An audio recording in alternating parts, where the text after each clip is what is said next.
Hey everyone, welcome to the PC. Sorry about the lighting in here, the power went out, but the show must go on.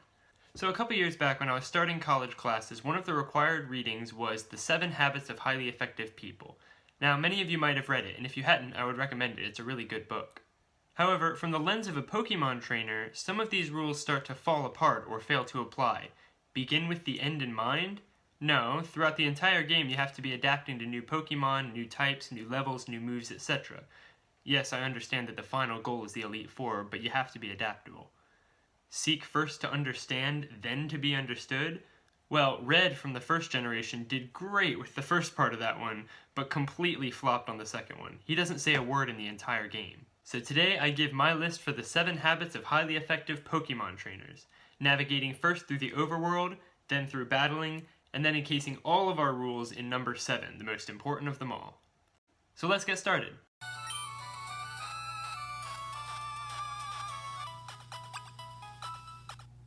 Number 1. It's great to have items, unless it isn't. Items are good, let's just say that. They're the most important thing in the game that costs money, and being caught in the wrong place and the wrong time without one can be really dangerous. Your Pokemon's poisoned and you can't get to a PC? You better have an antidote. You don't have Dig and you're caught in the middle of a cave? Hope you have an escape rope. Standing in front of a huge patch of grass and you're in a time crunch? I'd never go on an adventure without a bunch of repels. You get the picture. And while revives and full restores and potions are the most common items, I can't give a list of what to have in your bag because every person and every trainer is different. Players who hate status conditions will stock up on full heals and other items like that. People who like really exclusive move sets will go for heart scales and find the move tutors. And for those players who really just like to have the edge in a battle, they'll look for berries and other battle items. But while there is no correct list of what to have, there are definitely some things that you need to sell immediately, lest they lose space in your bag. For example, nuggets, pearls, and stardust. Oh come on, we did that joke already. Stardust! So don't forget that when you go into a Pokemart to buy, make sure to sell all your unnecessary stuff so that you're never caught with a full bag. Tossing items is bad, but when you come up to a max revive or a leaf stone and you can't pick it up without tossing like 3 nuggets or a heart scale, you know you should have sold something. Just a bonus tip, order items in your bag with the most used stuff, super potions, repels, etc. at the top unless you wanted to listen to this sound all day.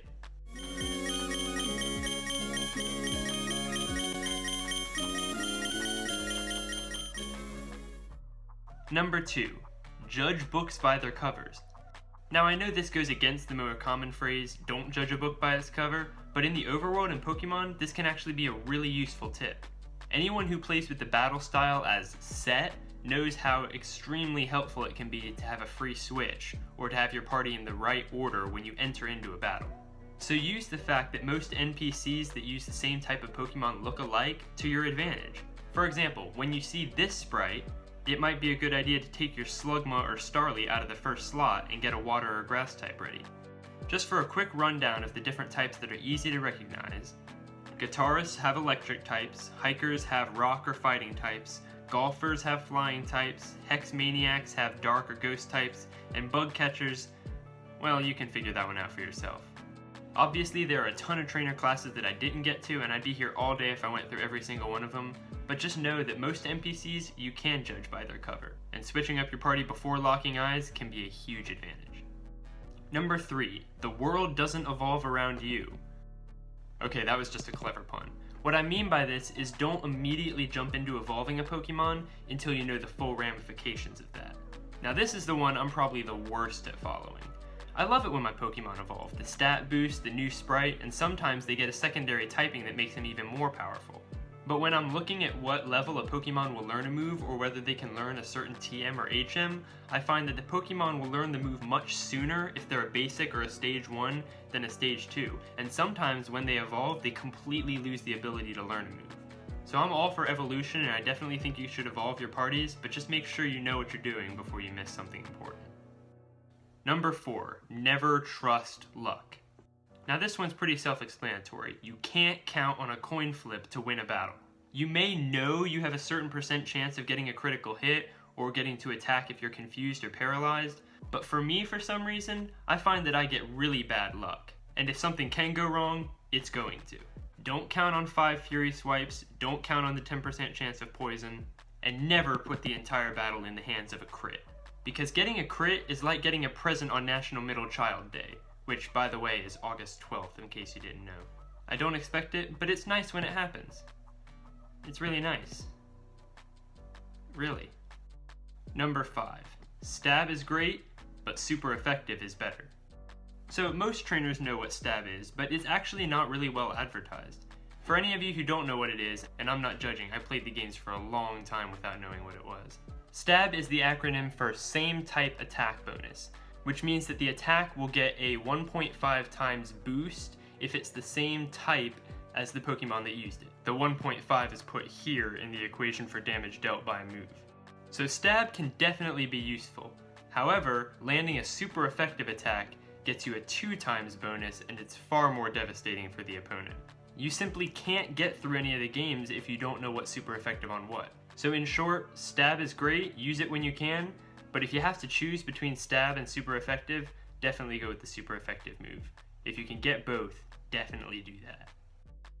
Number 6, know your stats. Some Pokemon have stats that grow completely uniformly, like Mew, but most Pokemon, or the type that they have, generally has a certain stat that's better than all the others. Alakazam, for example, has really good special attack. Shuckle has defenses that are through the roof. And although you may be several levels higher in a battle, if you use a physical move and you know your physical attack is awful instead of a special move and you have great good special attack, it's probably not going to do as much damage as you think. Or if you go up against a hard hitter with a Pokemon that has terrible defense, you might find yourself in the red before you even get off your first attack. So I'm not saying to use Pokemon with uniform stats, but just make sure you know what the stats of your team are before you teach moves or head into a really tough battle. Number 7. Save always, save often. I cannot stress this rule enough. Speedrunners probably only have time to save once or twice in their game, but for the rest of us, saving is absolutely essential. And even for speedrunners, they usually have to reset their game a few times to get the right starter with the right stats, so saving right before you get your starter Pokemon is crucial for them. I've gotten in the habit of saving before every gym and before entering the Elite Four, but the most critical time to save is right before you encounter a legendary Pokemon. You can bring as many Ultra Balls and Timer Balls as you want, but one unlucky crit or some recoil damage could end your chances of getting that Pokemon forever. In fact, I've even had a legendary Pokemon burn one of my Pokemon with Synchronize, and then they got burned and got knocked out before I could even throw another Ultra Ball. And this habit is not just good for in-game events. If your console runs out of power, or there's a freak accident that cuts power after several hours of playing without a save, it can be crushing. Believe me, I know. So saving often in conjunction with the rest of these rules can make you an extremely effective Pokemon battler and a master trainer. So let me know what you thought of my list in the comments down below. Are there any critical rules that I missed that you always play by? Let me know your thoughts, and thanks for watching. We've restored your entertainment to full health. We hope to have the power back soon, and we hope to see you again.